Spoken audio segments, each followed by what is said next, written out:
Neha Shetty.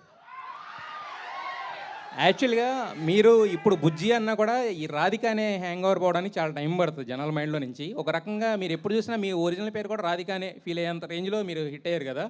So ఈ రాధిక అనే character చేయడం మీకు ఎలా అనిపిస్తుంది? ఒక కర్సులా అనిపిస్తుందా, లేదంటే కనుక బ్లెస్సింగ్లా అనిపిస్తుందా? బుజ్జి మళ్ళా రాధిక క్యారెక్టర్ గురించి అడుగుతున్నారా, బుజ్జి క్యారెక్టర్ గురించి? రాధిక క్యారెక్టర్ చేయడం అనేది మీకు అంటే దాని టోటల్గా అది పోవట్లేదు అని, అదే అది కర్స్ లాగా ఉందని కర్సా అడుగుతున్నారు. లేదా blessing అబ్సల్యూట్లీ అనుకుంటా. నాట్ అండి. ఇలా చూడండి, అసలు నేను ఎక్కడ వెళ్తున్నా ఇంత ప్రేమ వస్తుంది అంటే నేను ఇంకొక 10 times చేస్తానండి. Not at all, not at all. Krishna Chaitanya గారు, మీరు ఇంతకు ముందు మేము కూడా మిమ్మల్ని చూసాము. యాక్చువల్గా ఏంటంటే ఎప్పుడు కామ్గా కంపోజర్గా గురూజీలా ఉండేవాళ్ళు. ఇప్పుడు మాత్రం ఫస్ట్ మైక్ అందుకున్న కాడి నుంచి ఎవరు అడిగితే వాళ్ళకి డైరెక్ట్గా ఇచ్చేస్తున్నారు.